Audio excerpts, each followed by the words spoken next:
Ray White Real Estate in Christchurch. I'm here today with Elizabeth Golding from our Ray White McPherson property management team. Elizabeth's going to talk to us today about some tips for purchasing an investment property in Christchurch.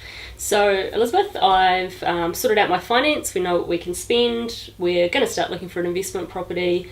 Where do we begin, or what would be the best place to start? I think the best place to start would be to think about the type of investment you're going to buy.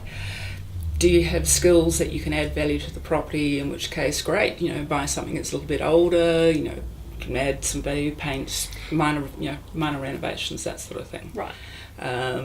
If it's not your forte, steer clear. Go and buy something that's nice and neat and tidy. There is a lot of new stock that's coming in, or people have already renovated. Okay, great. So in regards to areas, which ones would you find the most popular or the most in highest demand from tenants at the moment? High demand areas are obviously areas that have had growth, as the city has changed. Certainly our Addington, Sydenham areas have had good growth, and our rents and things have improved there. Hornby, high, and into that Wigram pocket as well. Definitely solid areas still are always good family areas. Our Avonhead, Burnside, Maryvale, getting into good school zones. Right, okay, no, that's fair enough. So in regards to what type of property, obviously, budget depending, but am I better to go for a smaller, nicer property, or is it more about, how many bedrooms the property's got and how much of a return we're going to get from it?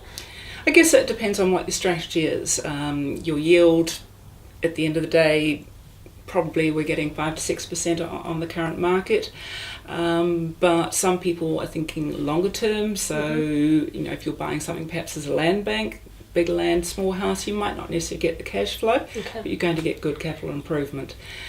Other properties, again, if you're looking just for a revenue stream, good tidy, things that tickle everybody's boxes, good bathrooms, good kitchens, good garage and good access. So in regards to good bathrooms and kitchens and things like that, Elizabeth, there are some properties which you can buy as an investment and they are more affordable because they're perhaps not in such good condition.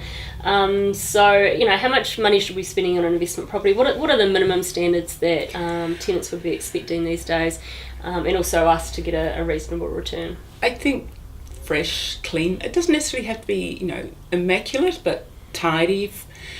Ceilings that aren't peeling, mould damaged. You want people to think, gosh, I could live here. It's not a really cold and damp house. All those sort of telltale signs detract. People are looking through. So it's nice and easy to maintain. Is there good ventilation? Is there good heating? Those sorts of things. It doesn't have to be brand spanking new, but just tidy.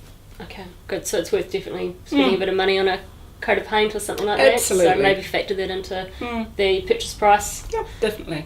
Carpets don't have to be brand new, but we like certainly have them cleaned so that they're fresh, and the property, presenting it well. Yeah. Right. No, very good. Now, in regards to the tenancy, am I better off purchasing a property and putting a tenant in for a fixed term tenancy or the periodic tenancy? Again, that probably depends on your strategy. If you're actually looking to occupy the property yourself down the line, you might initially perhaps offer a fixed term. However, a fixed term cannot be broken unless everybody's in agreement. So if you're looking to occupy it yourself, you would need to be able to give them notice of that at the end of that period. Yep. If you're looking for flexibility, periodic might be the way to go. Okay, great. Now, any other sort of tips or recommendations when we're out looking for a rental property? How would we know what a property is going to potentially rent for if we're looking at buying it? It's really well worth perhaps even contacting our office if you were seeking or talking with your sales agents.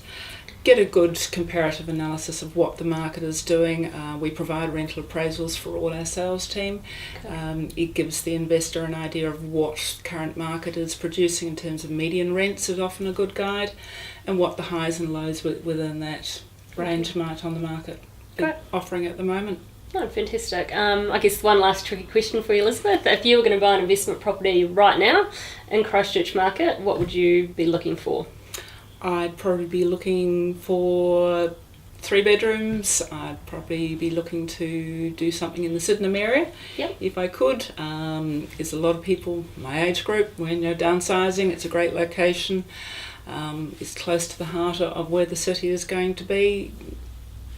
It's a good spot, and I think long term, well, we hope, for the capital growth, but would get good rent in the meantime as well. Great. Oh well, bit of an inside tip there, guys. Anyway, if you've got more questions, feel free to give Elizabeth a call anytime, or you can contact myself and I'll put you in touch with our property management team.